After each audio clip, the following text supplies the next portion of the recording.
Então, hoje a gente está aqui mais uma vez falando daquilo que pode ser visto como uma causa de adoecimento da nossa alma, de eh, adoecimento psíquico na nossa vida, de tudo aquilo que gera para nós ansiedade, desânimos, tudo aquilo que na tua vida hoje tem sido motivo para a gente estar insatisfeito.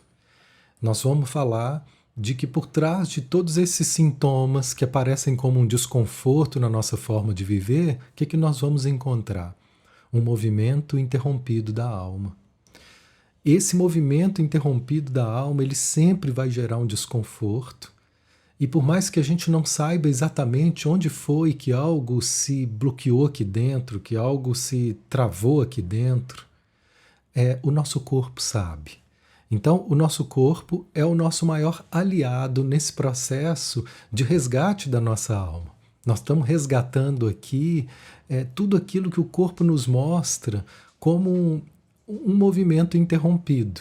Hoje eu trouxe um exemplo aqui no nosso grupo de estudo que me veio assim espontaneamente. É como se a gente tivesse várias avenidas de experiências transitando o tempo inteiro aqui em nós. São vários aspectos, né? Tem a experiência ligada aos relacionamentos, ao trabalho, à família, aos filhos, aos pais, aos amigos. Tem tantas experiências acontecendo aqui o tempo inteiro durante o dia. Eu posso dizer que são avenidas experienciais. E em algumas dessas experiências, o carro atola numa estrada mais difícil, uma estrada de terra, porque ele não vai atolar na estrada que está limpa, que está clara, que está fluida, que a gente deixa o movimento acontecer, o carro vai. Mas algumas estradas elas são um pouco mais difíceis, a gente ainda está aprendendo a se movimentar ali, tem um cenário que ainda pode fazer com que o carro atole. O carro atolar significa uma experiência interrompida. E nesse momento vai ter um desgaste. Nesse momento nós vamos ficar paralisados em determinados aspectos. E o jeito que a nossa alma tem de chamar a atenção da nossa consciência para que a gente possa desenvolver algo que ajude esse processo é através do sofrimento, é através do desconforto. É assim que a nossa consciência ela é acionada e é como se algo dissesse: temos trabalho por aqui. Então existe uma ilusão muito grande da gente querer viver sem trabalho, né? Como se a ideia, hoje eu trouxe essa ideia também de que existe uma ilusão da gente querer ter dinheiro a ponto de não precisar trabalhar. E isso eu não sei nem se isso é bom, né? Eu vejo que quem tem uma relação saudável com o trabalho, mesmo que tenha dinheiro, continua trabalhando não só para ter mais dinheiro, mas porque existe um gosto em trabalhar, existe um gosto em ser criativo, em estar encontrando cada vez mais caminhos de poder colaborar com a vida através do seu trabalho, seja lá qual for. Se ele estiver sendo um trabalho saudável, ele vai te trazer prazer por estar entregando uma colaboração para a vida. Da mesma forma, então, nós podemos fazer essa relação com esse trabalho interior. Não é saudável a gente ficar na vida, por mais dinheiro que você possa ter ou ganhar, sem fazer nada. Você vai adoecer. Você vai adoecer. Vai ficar entediado. Você vai ter que ficar viciado em alguma coisa para distrair esse pulsar que toda alma tem de se alegrar com uma forma de colaborar com a vida. E cada um vai encontrar a sua. Né? Eu tenho um amigo que ele encontrou pintando. Então ele pinta quadros, que cada quadro que ele faz, eu tenho até alguns deles aqui atrás, assim, é um amigo que eu admiro muito porque ele confiou nesse desejo de que ele tinha, que a alma dele tinha, de que essa era a forma de poder colaborar com a vida. Ele faz quadro. Cada quadro é uma intervenção. Cada quadro tem uma energia, cada quadro tem uma mensagem implícita nele de pura liberdade, que inspira a gente a brincar, a voltar a encontrar uma criança aqui dentro que é livre para brincar. Essa é a mensagem que ele passa em cada quadro que ele faz e vai entregando isso para a vida. É um trabalho, dá trabalho, mas é um enorme prazer, né? Quando o sentido desse trabalho está alinhado à nossa alma. Aqui dentro também existe um sentido nesse trabalho interior, que às vezes a gente pode ter uma ilusão de achar que nós não precisamos, eu queria estar num lugar de tanta paz, eu queria estar num lugar de tanta segurança, eu queria estar num lugar de tão resolvido que eu não precisasse mais sofrer com as inseguranças, com os sentimentos de culpa, com as mágoas, com as dores da vida. E não é essa a nossa proposta, não temos isso aqui para oferecer. Se alguém te oferecer essa possibilidade de ter tudo sob controle, desconfie, porque isso para mim é puro charlatanismo, porque isso não confere com a natureza do que a gente tem observado aqui dos movimentos da alma. Isso nunca vai deixar de existir. Situações, dificuldades, desconfortos, porque esse é o jeito que a alma tem de se mover. O que vai deixando tudo mais leve não é a ausência de problemas. Eugene Gendlin, o criador da focalização, antes de ser um psicólogo, ele era um filósofo incrível, e uma das palavras que ele trouxe, que eu nunca esqueci, que diz assim, que felicidade é ter sempre novos problemas. Ou seja, é um alívio mesmo a gente poder não ser mais atormentado por certos fantasmas do passado que ficam aqui se repetindo na nossa vida há tanto tempo. E a partir do momento que a gente começa a compreender uma forma de lidar com isso, nós vamos dissolvendo determinadas crenças equivocadas que estavam sustentando medos, né, nessa interação entre o sentir e o significado da experiência. Isso é tudo entrelaçado, né? Não existe um sentimento e o que eu penso do sentimento é tudo junto. O que eu sinto vai estar sempre repleto de significado. Só que esses significados, como a gente está apresentando aqui, eles podem ser regenerados, eles podem ser transformados quando determinados sentimentos que ficaram interrompidos são colocados em movimento de novo. Então aquele carro atolado é um sentimento que interrompeu, ele não pôde seguir, se desenvolver em direção a novos passos que iam trazer uma experiência de alívio e plenitude. Como ficou ali atolado, começa a aparecer então na nossa vida um desconforto. O desconforto é o pedido de resgate para que a gente possa ir ali ajudar aquele carro que atolou. Como eu vou para a roça aqui de vez em quando chove, eu vejo ali vários carros atolados. E nessa hora precisa de um reforço, precisa de uma ajuda. E muitas vezes eu já desatolei carros ali, meu e de outros, com um empurrãozinho. A pessoa continua acelerando, a gente pede para ela não acelerar demais, mas para manter ali uma firmeza no acelerador, e vão ali mais 2 ou 3 mãos amigas empurrando um pouquinho para sair do atoleiro, e aí soltou. Vocês sentiram o alívio do carro soltar do atoleiro? Pude seguir. É assim em nós. E o que são essas mãos amigas capazes de dar impulso para o carro se mover? É a nossa atenção. A gente então está aprendendo que essa escuta interna, ela começa na hora que a gente para reconhecer essas experiências de desconforto, onde um processo atolou, e nós, ao darmos atenção significa energia. E energia é o impulso que vai proporcionar essa propulsão, essa força para o movimento voltar a acontecer. Eu não preciso saber como que vai sair, não preciso saber para onde que vai. Eu só preciso estar ali levando a minha presença. Atenção é presença disponível. A presença é o nosso maior recurso. Quando essa presença está ali disponível, o movimento então acontece. Então todas as dores que hoje estão aparecendo aqui são processos de um passado que não pôde ter recurso para continuar a se desenvolver, né? Por exemplo, uma situação onde a gente possa ter vivido na nossa infância, onde eu tive muito medo de ficar sozinho, né? onde eu tive muito medo de que eu não teria ajuda para poder lidar com determinadas situações, né, onde eu me senti sozinho mesmo. Eu me lembro de uma situação que minha filha viveu, a gente, logo depois da pandemia, que ela começou a ir para a escola e ela não tinha ainda uma interação com pessoas diferentes, então ela vivia aqui, né, num ambiente com os primos muito controlado, onde a gente estava sempre acompanhando tudo o que acontecia. E ali, quando ela voltou, no recreio, um menino foi e empurrou ela, ela caiu no chão e não tinha naquela hora nenhum adulto para poder mediar essa situação. Ninguém viu, não sei onde é que estavam ali os cuidadores, mas eu sei também que é muita gente para todo mundo estar cuidando o tempo inteiro, minuciosamente. Vai ter sempre situações que escapam aos olhares dos adultos.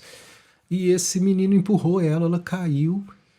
E ali foi o primeiro momento que eu acho que ela viveu de estar vivendo uma experiência onde ela não sabia lidar, de ter vivido uma violência, de ter vivido uma agressão, e ela não sabia lidar com isso. E ela é uma menina magrinha, pequenininha, e ela então olhou e por um momento não tinha ninguém para poder socorrer, para ajudar, para intervir.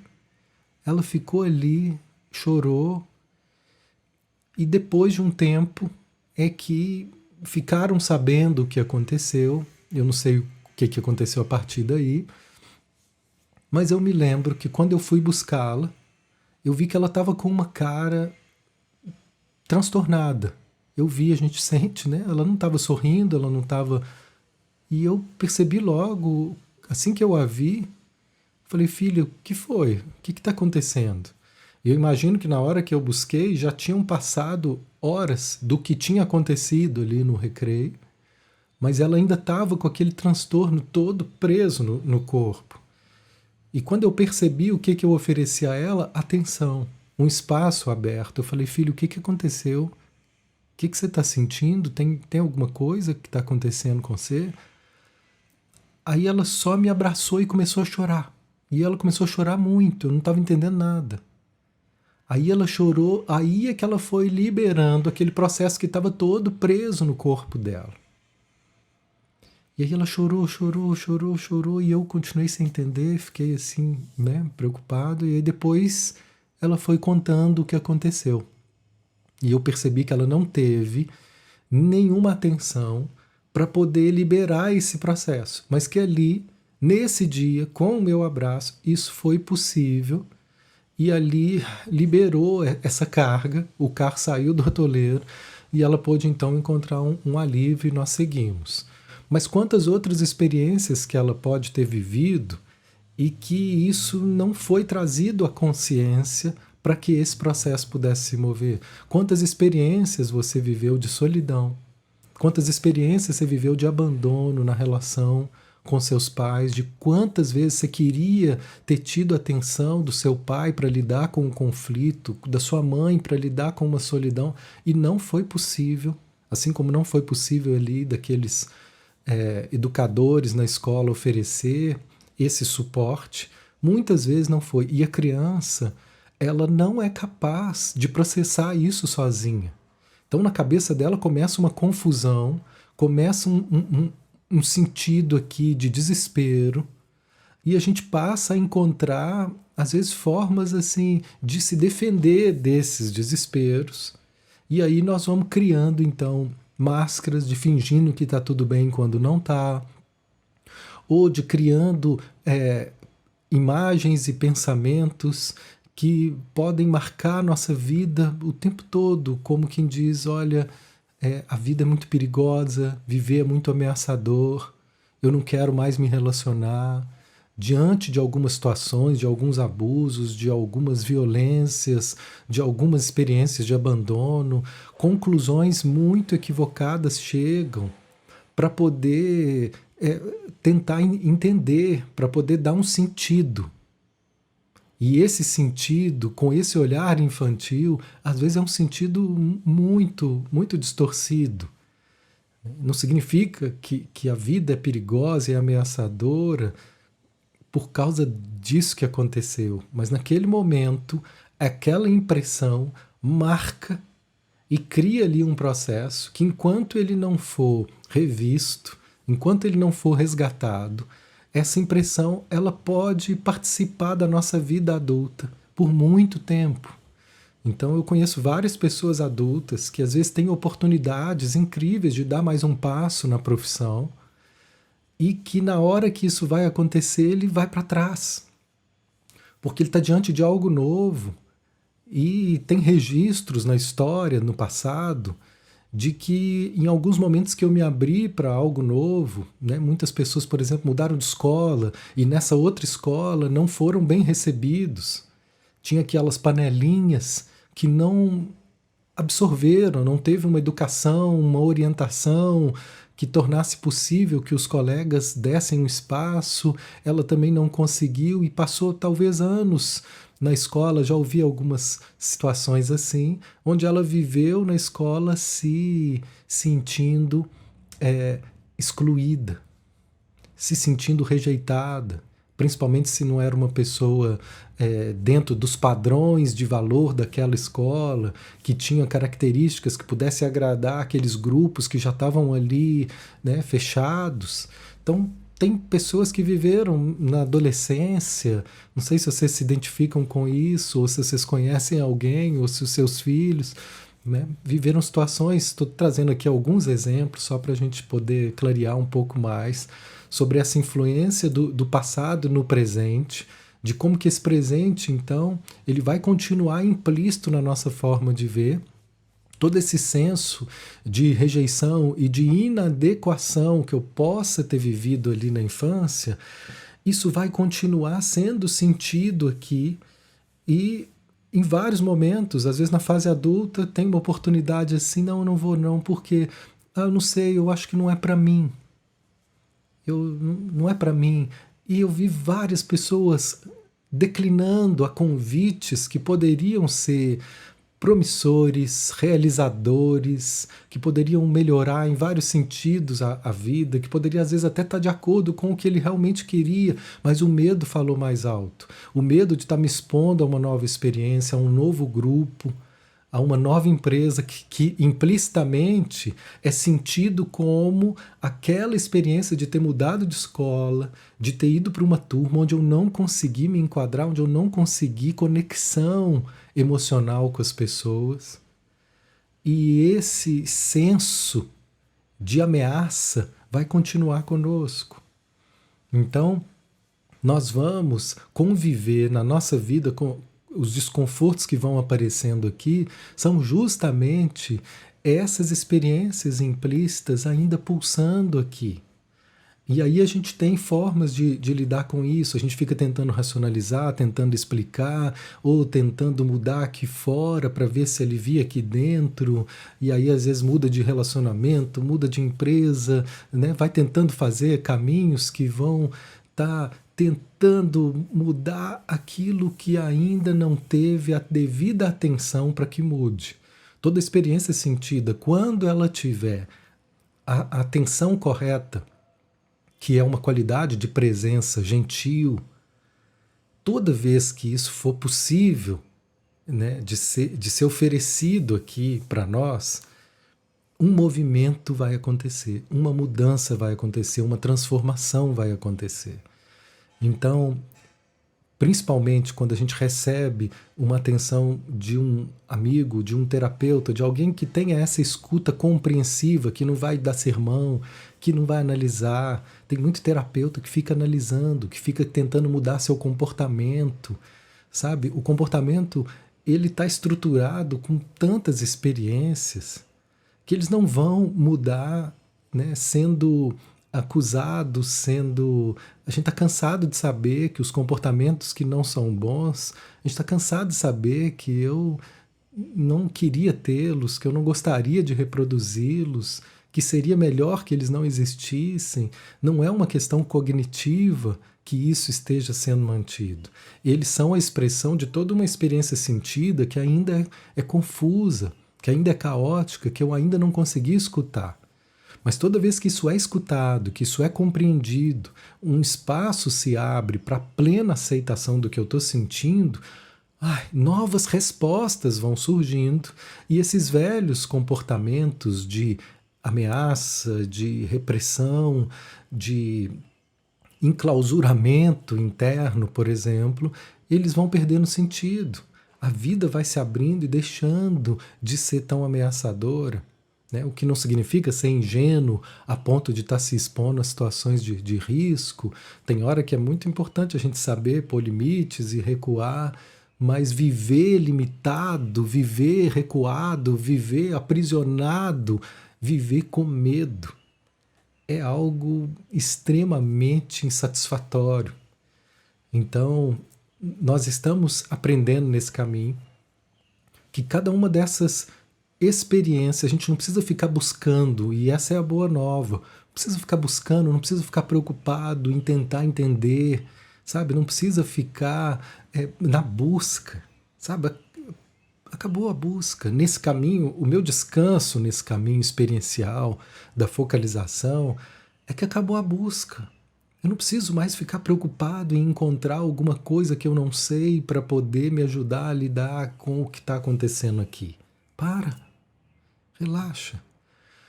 Só escuta que o que está acontecendo aqui é o passado. É esse atoleiro do passado que está implícito nessa situação. Só escuta essa situação e o sentimento que está por trás dela, e toda essa experiência do passado então vai receber, sabe, um novo estímulo para se mover. E quando ela se move toda essa marca de trauma do passado, ela vai se dissolvendo, e aquilo que um dia eu não queria nem olhar passa a ser um assunto que não é mais um problema. Né? O problema realmente é tudo aquilo que a gente ainda evita, que a gente briga, que a gente ainda não suporta em nós. Cada vez que for acontecendo uma abertura, a gente for perdendo o medo de suportar essas experiências, de dar lugar para acolher, esse é um novo recurso que está chegando e que num primeiro momento é importante a gente ter quem nos dê a mão. Né? A gente tem aqui uma comunidade que a gente encontra de 15 em 15 dias para poder fazer isso em grupo. Um espaço onde a gente abre um silêncio para sentir no corpo o que precisa de atenção, o que é que está atolado aqui dentro, e aí a gente para juntos e faz isso. E quando alguém faz isso, né, de uma forma tão verdadeira, aquilo reverbera, é como se todo mundo ganhasse um impulso para também fazer no seu processo. Né, de tão forte que é, porque no fundo todas essas questões que eu estou trazendo aqui, elas têm cenários diferentes, elas têm algumas histórias um pouco diferentes, mas essencialmente elas são muito parecidas. É a nossa humanidade que está aqui pedindo cuidado, pedindo amor. Então, toda vez que a gente pode fazer isso por nós, o nosso corpo todo agradece, e aquilo que era um problema se revela como um recurso, um novo recurso, sabe? Uma nova força para os próximos passos. Então, num primeiro momento, fazer isso sozinho pode ser difícil, e é bom a gente ter recursos, seja de um grupo como esse, ou de uma atenção individual, né, terapêutica, com um terapeuta, sabe, treinado nessa capacidade de plena aceitação da experiência, sem ficar querendo te explicar, sem ficar querendo levar a sua atenção para lugares onde a mudança não vai acontecer. Mas depois de um tempo que a gente vai aprendendo a desenvolver, esse é o grande exercício, desenvolver essa abertura, essa receptividade gentil para a nossa experiência, a gente vai aprendendo a fazer isso por nós, independente de ter alguém, a gente vai aprendendo a também fazer isso por nós, como se nós fôssemos terapeutas de nós mesmos, e acolhendo cada uma dessas experiências como partes que podem ser abraçadas, que podem ser acolhidas. E toda vez que essa interação acontecer nesses níveis de aceitação, de respeito, de gentileza, um novo passo, ele é matemático, é garantido, é tão real que é sentido imediatamente no corpo. Não é que um dia vou ter alívio. Imediatamente o corpo agradece com um senso de relaxamento. Veja se isso faz sentido para você. Se você quiser conhecer essa comunidade, nós temos um caminho, vou deixar o link aqui embaixo. E se isso faz sentido, depois me conta aqui para a gente seguir trazendo mais conteúdos